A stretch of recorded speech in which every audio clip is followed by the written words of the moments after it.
তেলুগু সিনেমার রাশ্মিকা মান্দানা ছিলেন পাশের বাড়ির মেয়ে। অ্যানিমেলের মতো হিন্দি সিনেমায় তিনি আবার হাজির হলেন ভিন্ন মেজাজে। তবে এবার অভিনেত্রী হাজির হতে চলেছেন একেবারেই নতুন রূপে।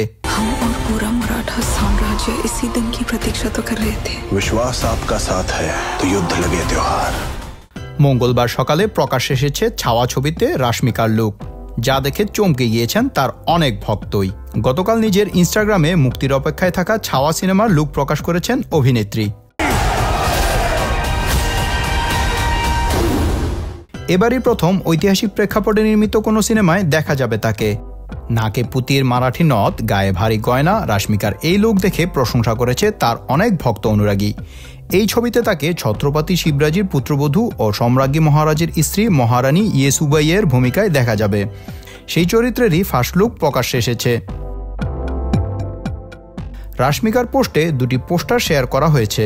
তার মধ্যে প্রথম পোস্টারে শাড়ি ও ভারী গয়নায় ধরা দিয়েছেন নায়িকা। প্রথম ছবিতে তার ঠোঁটে লেগে রয়েছে মিষ্টি হাসি। পরের পোস্টারে অভিনেত্রীকে বেশ গম্ভীর মেজাজে দেখা গিয়েছে। সেই ছবিতে তিনি ভারী গয়না পরলেও প্রথম ছবির মতো আধিক্য নেই। আগামী 14ই ফেব্রুয়ারি ভালোবাসা দিবসে প্রেক্ষাগৃহে মুক্তি পাবে ছবিটি। লক্ষণ উতেকর পরিচালিত এই ছবিতে সম্রাজ্ঞী মহারাজের চরিত্রে অভিনয় করেছে ভিকি কৌশল। এছাড়াও আওরঙ্গজেবের চরিত্রে দেখা যাবে অক্ষয় খান্নাকে।